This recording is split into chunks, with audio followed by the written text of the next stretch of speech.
آپ اپنے آپ کو آمدی مسلمان سمجھتے ہیں، لیکن ہم آپ کو مسلمان نہیں سمجھتے، کیونکہ آپ بھی ہمیں مسلمان نہیں سمجھتے۔ قادیانیوں کے حوالے سے مرزا جیلمی نے کئی ایک بیانات دیے ہیں اور بہت زیادہ تضادات ہیں بیانات میں۔ اتنے یقین جانے کہ گرگٹ رنگ نہیں بدلتا جتنے مرزا جیلمی اپنے بیان بدلتا ہے۔ ایک جگہ پہ کچھ کہتا ہے، دوسری جگہ پہ کچھ کہتا ہے، تیسری جگہ پہ جا کے کچھ کہہ دیتا ہے۔ ابھی ایک بیان دیا ہے قادیانیوں کے حوالے سے کہ ایک نوجوان قادیانی نے لائیو سوال کر دیا، اور اس سوال کا جواب دیتے ہوئے مرزا جیلمی نے وہی بات پچھلے والی دہرائی ہے کہ یہ جو احمدی ہیں یہ اپنے آپ کو احمدی مسلمان کہتے ہیں، لیکن ہم ان کو مسلمان نہیں مانتے کیونکہ یہ ہمیں مسلمان نہیں کہتے، یہ ہمیں مسلمان نہیں مانتے اس لیے ہمیں نہیں مسلمان نہیں مانتے۔ ایک سٹیٹمنٹ یہ ہے، اور دوسری سٹیٹمنٹ یہ ہے، عام دوسرے مکاتب فکر کے حوالے سے کہتا ہے کہ میرے مخاطبین وہ مسلمان ہیں جو مجھے کافر سمجھتے ہیں۔ گاندھی صاحب کو یہ بات سمجھنی چاہیے اور ان کے اسٹوڈنٹ کو کہ نبی علیہ السلام کے مخاطبین کافر تھے، ہمارے مخاطبین وہ مسلمان ہیں جو ہمیں کافر سمجھتے ہیں۔ یعنی جو مکاتب فکر اس کو کافر سمجھتے ہیں ان کو مسلمان کہہ رہا ہے، اور قادیانیوں کو کہتا ہے کہ قادیانی وہ میں ان کو مسلمان نہیں سمجھتا کیونکہ وہ مجھے مسلمان نہیں سمجھتے۔ اس کا مطلب تو یہ ہونا چاہیے، بیان ایک ہونا چاہیے، ضابطہ قانون ایک ہونا چاہیے کہ اگر قادیانی تمہیں مسلمان نہ سمجھیں تو وہ اس بنیاد پر مسلمان نہیں ہے، تو جو مکاتب فکر تجھے مسلمان نہیں سمجھتے، تجھے کافر سمجھتے ہیں، وہ بھی اسی ضابطے کے مطابق مسلمان نہیں ہونے چاہیے۔ لیکن کہتا ہے کہ مجھے وہ مسلمان میرے مخاطبین ہیں کہ جو مجھے کافر سمجھتے ہیں۔ اور پھر تیسرا بیان مولا علی رضی اللہ تعالیٰ عنہ کے حوالے سے یہ دیا کہ خوارج مولا علی کو مشرک اور کافر سمجھتے تھے، لیکن مولا علی نے ان کے جنازے پڑھائے، مولا علی ان کو مسلمان سمجھتے تھے۔ اب اندازہ کر لیں، ایک بیان یہ ہے کہ قادیانی چونکہ مجھے مسلمان نہیں سمجھتے اس لیے وہ مسلمان نہیں ہے، دوسرا بیان یہ ہے کہ خوارج مولا علی کو مشرک اور کافر سمجھتے تھے، لیکن اس کے باوجود مولا علی انہیں مسلمان سمجھتے تھے اور ان کے جنازے پڑھاتے تھے۔ اب جب مطالبہ ہوا کہ مولا علی نے خوارج کے جنازے پڑھائے، اس کا حوالہ تم اپنے آپ کو علمی کتابی کہتے ہو، اس کا حوالہ تو دائیں بائیں شائیں، کوئی جواب نہیں۔ وہ جی اس کا حوالہ یہ ہے کہ چونکہ مولا علی ان کو مشرک بھی نہیں سمجھتے تھے، منافق بھی نہیں سمجھتے تھے، تو جو مشرک بھی نہ ہو منافق بھی نہ ہو تو وہ مسلمان ہے اور مسلمان کا جنازہ پڑھا جاتا ہے۔ یہ ہے ثبوت علمی کتابی صاحب کا کہ مولا علی نے خوارج کے جنازے پڑھائے۔ وہ خوارج جن کو نبی کریم علیہ السلام نے فرمایا کہ یہ جہنم کے کتے ہیں، جن کے بارے میں نبی کریم علیہ السلام نے سخت وعیدات ارشاد فرمائی، ان کے بارے میں یہ کلیم کر رہا ہے کہ مولا علی نے ان کے جنازے پڑھائے۔ اب سوال پوچھا گیا کہ اس کا حوالہ علمی کتابی اپنے وہ کہتے ہو کہ میں کتابوں سے ثابت کرتا ہوں، اس کا حوالہ تو حوالے کے لیے اپنی الٹی جھوٹی اور جو نا وہ دجل پہ مبنی منطق چلا رہا ہے۔ اب یہ تین مختلف بیانات جو ہیں وہ اسی تکفیر کے حوالے سے دیے، اور چوتھا بیان یہ دے دیا کہ جو بندہ اپنے آپ کو کلمہ پڑھ کے مسلمان کہتا ہے، کسی تنظیم کو، کسی تحریک کو، کسی ادارے کو کوئی حق نہیں ہے کہ آپ کسی کو اسلام سے باہر نکالتے پھریں۔ تو آپ کی مسلم جماعتوں کو یہ کیسے حق حاصل ہے کہ کسی کو اسلام میں داخل کرنے یا نکالنے کا سرٹیفکیٹ دے؟ کسی کے پاس سرٹیفکیٹ نہیں ہے، بس جو کلمہ پڑھتا ہے اس کے ظاہری کلمے کا احترام ہوگا، باقی اگر وہ منافق ہے یا کوئی اور ایشو ہے وہ اللہ اور بندے کا معاملہ ہے، قیامت والے دن پورے صراط کے اوپر وہ الگ ہو جائے گا، لیکن دنیا میں آپ نے ظاہری کلمے کا احترام کرنا ہوگا۔ یہ چوتھا بیان ہے۔ اس چوتھے بیان کے مطابق تمہیں کس نے حق دیا ہے کہ تم قادیانیوں کو کافر کہو، یا قادیانیوں کے بارے میں تم یہ کہو کہ وہ مسلمان نہیں ہے اس لیے کہ وہ مجھے مسلمان نہیں مانتے؟ حالانکہ ہر مسلمان جانتا ہے کہ قادیانی کافر ہیں۔ ان کے کافر ہونے کی، مرتد ہونے کی بنیادی وجہ یہ ہے کہ قادیانی مرزا غلام احمد قادیانی کو اپنا مذہبی پیشوا مانتے ہیں، اپنا مذہبی امام مانتے ہیں۔ جو قادیانی ربا گروپ ہے وہ مرزا غلام احمد قادیانی کو نبی مانتے ہیں، اور جو لاہوری گروپ ہے وہ کم از کم مرزا قادیانی کو 14ویں صدی کا مجدد اور مسیح موعود مانتے ہیں۔ تو ہم کہتے ہیں کہ قادیانی ہو یا غیر قادیانی، جو مرزا قادیانی کو صرف مسلمان مانے، صرف مسلمان، وہ بھی مسلمان کہلانے کا حقدار نہیں ہے، کیونکہ مرزا قادیانی وہ مرتد ہے کہ جس کے ارتداد کے اوپر امت کا اجماع اور اتفاق ہو چکا ہے۔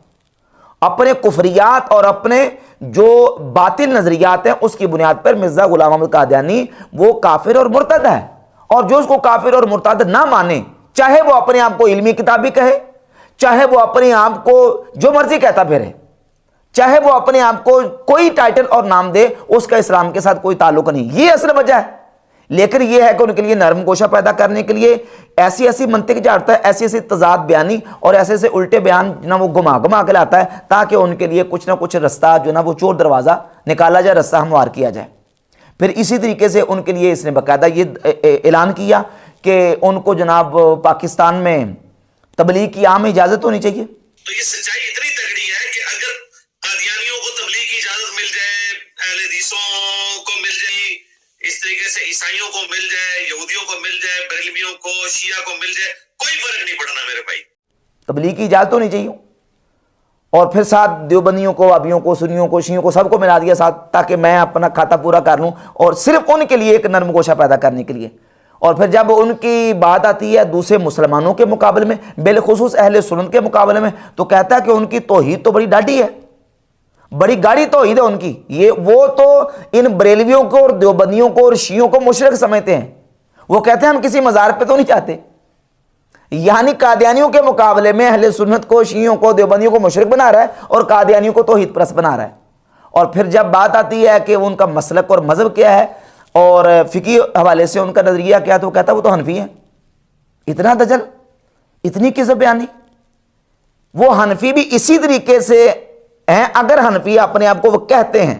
حالانکہ میں نے اللہ کے فضل و کرم سے دلائل کے ساتھ کتابوں کی روح سے یہ ثابت کیا ہے, باقاعدہ وہابی غیر مقلدین کی کتابیں اور باقاعدہ مرزائیوں کی, قادیانیوں کی کتابیں باقاعدہ سکین پہ دکھا کے میں نے بحمد تعالیٰ ثابت کیا ہے کہ مرزا قادیانی کا اہل سنت احناف کے ساتھ کوئی تعلق نہیں تھا, وہ غیر مقلد تھا. اور اگر وہ اپنے آپ کو حنفی کہتے بھی ہیں تو وہ حنفی اس طرح اپنے آپ کو شو کرتے ہیں لوگوں کو دھوکہ دینے کے لیے, جس طرح مرزا جیلمی دھوکہ دینے کے لیے لوگوں کو یہ پگڑی باندھتا ہے.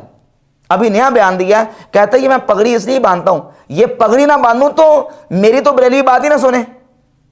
کوئی بریلوی مولوی صاحب کو نہیں سنے گا, نیور نیور ایور. وہ تو بوتی دیکھ کے فیصلہ کرتے ہیں. آپ کو پتہ ہے آپ بریلوی رہے ہیں. میں نے یہ جو پگڑی پہنی ہوئی ہے اسی وجہ سے پہنی ہے, ورنہ تو میری بات نہیں سننی تھی. یہ پگڑی جو باندھتا ہوں اس لیے کہ تاکہ بریلویوں کو بات سنائی جائے, کیونکہ بریلوی تو بوتھی دیکھ کے پہچان جاتے ہیں کہ یہ کس نمبر کا بندہ ہے. اور یقیناً ظاہر ہے کہ جو بندہ وہ مونچھیں منڈی ہوئی ہیں, داڑھی بھاری لمبی لمبی ہو, اور سر سے کونا ٹینڈ گنجا ہو, اور اس نے شلوار اوپر اٹھائی ہو, تو اس کے چہرے سے پتہ چل جاتا ہے کہ یہ کس کیٹیگری کا ہے. اب مرزا جو ہے وہ اسی کیٹیگری کا ہے, صرف اور صرف اپنا حلیہ اور گیٹ اپ جو ہے وہ اہل سنت کو دھوکہ دینے کے لیے اس نے پورا اہل سنت بریلویوں والا اپنایا ہوا ہے. تو جس طرح مرزا دجل کر کے دھوکہ دے کے گیٹ اپ سنیوں کو دھوکہ دینے کے لیے اس نے گیٹ اپ بنایا ہوا ہے نا, جو مرزا قادیانی تھا وہ بھی اسی طریقے سے دھوکہ دیتا تھا. کبھی وہ اپنے آپ کو کچھ کہتا تھا اور کبھی کچھ کہتا تھا. باقی رہی بات یہ کہ وہ اس کا فقہی جو موقف کیا تھا, جب وہ نبوت کا دعوے دار ہے, جب وہ اپنے آپ کو نبی کہہ رہا ہے, تو باقی فقہ کا تو مسئلہ پیچھے رہ گیا. جو اپنے آپ کو نبی کہہ رہا وہ کسی کی تقلید کرے گا. یہ بار بار صرف اور صرف حنفیوں کو ٹونٹ کرنے کے لیے کہتا ہے یہ وہ حنفی تھا, جبکہ اس کا امام اعظم ابو حنیفہ رحمۃ اللہ کی تقلید کے ساتھ کوئی تعلق نہیں تھا. وہ کیا تھا انشاءاللہ ہم اس کا کلپ ساتھ پچھلا پرانا اپنا میں کلپ چلا دوں گا کہ اس نے اپنی کتابوں میں کیا لکھا ہے. وہ غیر مقلد تھا, اور اس کا نظریہ جو فکری اور اعتقادی اعتبار سے تھا وہ وہی تھا جو غیر مقلدین کا اور مرزا جیلمی کا نظریہ ہے.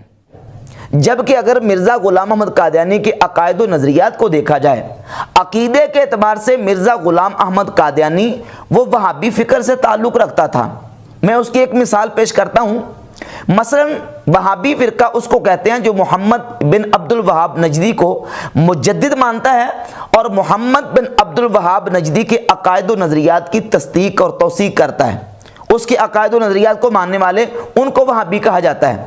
اب جب ہم دیکھتے ہیں مرزا جیلمی کو ایک طرف رکھیں اور مرزا غلام قادیانی کو دوسری طرف رکھیں, مرزا جیلمی نے باقاعدہ ایک پورا کلپ ریکارڈ کروایا ہے محمد بن عبد الوہاب نجدی مجدد, یعنی محمد بن عبد الوہاب نجدی کو مرزا جیلمی نے مجدد مانا ہوا ہے.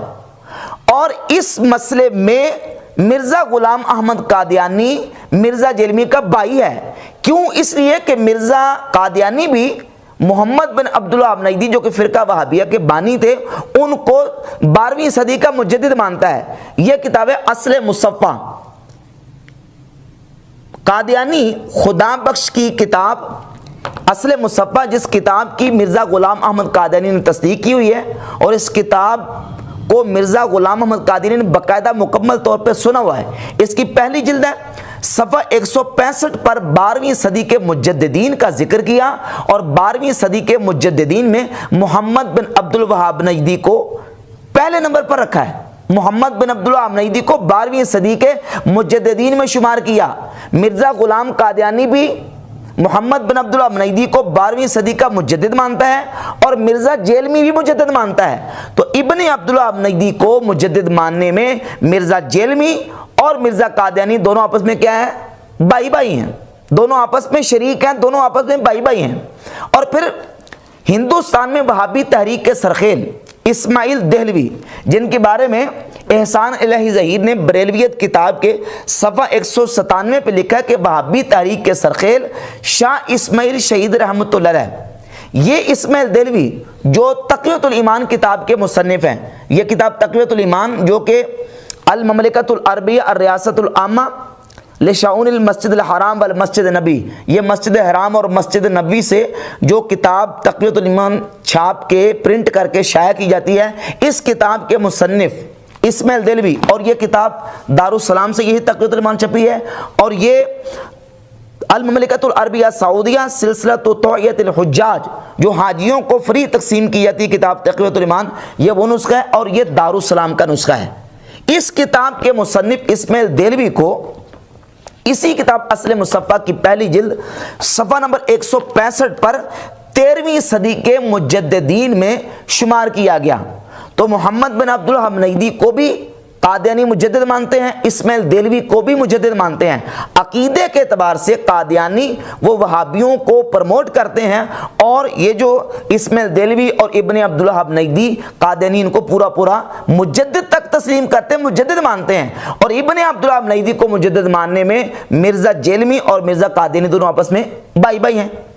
اس کے علاوہ اسماعیل دہلوی کو سیرت المہدی کی جلد نمبر 1 صفحہ نمبر 573 پر مرزا غلام قادیانی کے بیٹے بشیر احمد ایم اے نے 573 پر لکھا ہے کہ مرزا غلام احمد قادیانی اسماعیل دہلوی کو شہید کو اہل اللہ اور بزرگ سمجھتے تھے، یعنی اسماعیل دہلوی جو کہ فرقہ وہابیہ کے اور وہابی تحریک کے سرخیل ہندوستان میں، ان کو مرزا غلام احمد قادیانی بزرگ اور ولی اللہ مانتا تھا۔ تو اب اس اعتبار سے عقیدے کے اعتبار سے مرزا کا وہابی ہونا بالکل واضح ہو جاتا ہے۔ اچھا، اس کے ساتھ ایک اور بات میں ایڈ کر دوں، خود مرزا اس بات کو مانا ہے، مرزا نے کہا ہے کہ جو قادیانی ہے نا، قادیانی وہ توحید میں اتنے پکے اور سخت ہیں، وہ کہتے ہیں مشرک تو نہیں ہے، وہ کسی دربار میں نہیں جاتے ہیں، کسی جھنڈے کو سلام نہیں کرتے، کسی قبر کے آگے نہیں جھکتے، وہ کہتے ہیں یار یہ بریلوی جو بندی تو ہے مشرک، شیعہ بھی بہت شرک کرتے ہیں، اہل حدیث کچھ بہتر کہ وہ کہتے ہیں کہ یہ جو بریلوی اور یہ جو ہے نا شیعہ، یہ تو مشرک ہیں۔ کہتا ہے یہ اتنی ان کی توحید پکی ہے کہ وہ تو بریلویوں کو اور شیعوں کو تو مشرک مانتے ہیں، ہاں باقی ایک اہل حدیثوں کو کہتے ہیں یہ تھوڑے سے ٹھیک ہے۔ تو اب توحید کے کانسیپٹ میں مجھے بتائیں کہ قادیانی کس کے بھائی ہیں، اہل سنت کے یا مرزا جیلمی کے؟ مرزا جیلمی کے۔ محمد بن عبد الوہاب نجدی کو مجدد ماننے میں بھی قادیانی مرزا جیلمی کے بھائی ہیں، اور توحید کے کانسیپٹ میں بھی قادیانی مرزا جیلمی کے بھائی ہیں، اور دیگر جو علماء غیر مقلدین اور وہابیوں کے، ان کے بھی مرزا غلام احمد قادیانی کے ساتھ اچھے مراسم و تعلقات تھے۔ اور خود وہابی علماء نے اپنی کتابوں میں مرزا غلام احمد قادیانی کے مذہب کے حوالے سے لکھا ہے۔ یہ کتاب تحریک آزادی فکر، جمعیت اہل حدیث کے سابقہ امیر اسماعیل سلفی اپنی کتاب کے صفحہ 188 پہ لکھتے ہیں کہ مرزا غلام احمد قادیانی اپنے آپ کو بریلوی حنفی ظاہر کرتے تھے، لیکن حقیقت میں وہ حنفی بھی نہ تھے۔ اہل حدیث تو کیا ہوتے؟ البتہ غیر مقلد ہو سکتے ہیں۔ کیا ہو سکتے ہیں؟ غیر مقلد ہو سکتے ہیں، کیونکہ وہ نہ فقہ حنفی کے پابند تھے، نہ وہ صحابہ اور تابعین ائمہ سلف کی روش پر چلنا پسند کرتے ہیں۔ تنقید حدیث کے متعلق وہ ائمہ حدیث کی بجائے اپنی ذات کو معیار سمجھتے ہیں، اس لیے ترک تقلید کے باوجود اہل حدیث نہیں ہیں۔ یعنی مرزا غلام محمد قادیانی کو اہل حدیث بھی نہیں مانا اور یہ بھی تسلیم کر لیا کہ مرزا غلام محمد قادیانی ترک تقلید کرتا تھا، یعنی وہ تقلید نہیں کرتا تھا، غیر مقلد تھا۔ تو جو بندہ خود غیر مقلد ہے اور خود جو ہے وہ امام ابو حنیفہ رحمۃ اللہ کی تقلید کو ترک کرتا ہے تو اس کو حنفی کہنا کس جو نا وہ درجے کا انصاف ہے۔ خود مرزا غلام محمد قادیانی کے حوالے سے اس کی کتابوں میں موجود ہے، یہ کتاب ہے مکتوبات احمد، مرزا غلام محمد قادیانی کے مکتوبات جو اس نے لکھے ہیں، اس میں صفحہ نمبر 56 پر مرزا غلام محمد قادیانی نے خود مرزا نور الدین بیروی جو کہ مرزا غلام محمد قادیانی کا پہلا خلیفہ اس کے مرنے کے بعد بنا، اس کو خط لکھا ہے صفحہ 56 پر کہ میری نسبت وہ خوب جانتے تھے، یعنی منشی احمد جان وہ میری نسبت خوب جانتے تھے کہ یہ حنفی تقلید پر قائم نہیں ہے۔ یعنی مرزا قادیانی خود کہتا کہ میرے بارے میں منشی احمد جان جانتا ہے کہ میں حنفی تقلید پر قائم نہیں اور نہ اسے پسند کرتے ہیں، نہ تو میں حنفی تقلید پر قائم ہوں اور نہ ہی اسے پسند کرتا ہوں۔ جو تقلید کو پسند نہ کرتا ہو وہ کیا ہوتا ہے؟ غیر مقلد۔ تو مرزا قادیانی غیر مقلد تھا، اس کا امام ابو حنیفہ رحمۃ اللہ کی تقلید کے ساتھ کوئی تعلق نہیں تھا۔ اور صفحہ 55 پر خود مرزا نے نور الدین بیروی کو اصلاح دیتے ہوئے کہا، چونکہ نور الدین بیروی کے لیے اس نے رشتے کا انتظام کیا تھا، تو جس شخص نے رشتے کی ہاں کی اس نے کہا کہ میں تو اپنی بچی کا رشتہ کروں گا حنفی کے ساتھ، غیر مقلد کے ساتھ نہیں کر سکتا۔ تو اس کو مرزا قادیانی لکھتا ہے کہ اس لیے حنفیت کی قید بھی لگا دی، یوں تو حنیف مسلمہ میں سب مسلمان داخل ہیں، یعنی حنیف مسلمہ جو قرآن مجید کی آیت میں ہے اس اعتبار سے سارے چونکہ مسلمان حنفی ہیں تو اس اعتبار سے حنفی اگر کہہ لیں تو کوئی حرج نہیں ہے۔ اور آگے جا کے اس نے لکھا کہ میں تقلید کو پسند نہیں کرتا۔ تو یہ تو مرزا غلام محمد قادیانی کا اپنا نقطہ نظر ہے، اور یہ ایک حوالہ اس سلسلے میں پیش کروں گا، یہ ہے اشاعت السنہ۔ مولوی محمد حسین بٹالوی نے جو اپنے زندگی میں رسالہ شائع کیا اور اس کی مختلف کئی جلدیں تقریباً 24 جلدوں کے قریب میرے پاس موجود ہے، اس کی جلد نمبر 14 کے صفحہ نمبر 148 پر مولوی محمد حسین بٹالوی نے مرزا قادیانی کے بارے میں لکھا ہے کہ قادیانی کو اہل حدیث سمجھنے والوں سوچو کہ وہ اس سوال کے ساتھ اہل حدیث کہلا سکتا ہے۔ یعنی اس وقت لوگ خود غیر مقلدین اور اہل حدیث علماء مرزا قادیانی کو اہل حدیث سمجھتے تھے، لیکن مولوی محمد حسین بٹالوی نے اس کا انکار کیا اور صفحہ نمبر 246 پہ جا کے لکھا کہ قادیانی اہل حدیث کیا ایک ادنا درجے کا مسلمان بھی نہیں، قادیانی اہل حدیث تو کیا ایک ادنا درجے کا مسلمان بھی نہیں، بلکہ وہ در پردہ زندیق چھپا مرتد ہے۔ وہ اہل حدیث بن کر سادہ لو اہل حدیث کو زندیق بنانا چاہتا ہے۔ کیا بن کر؟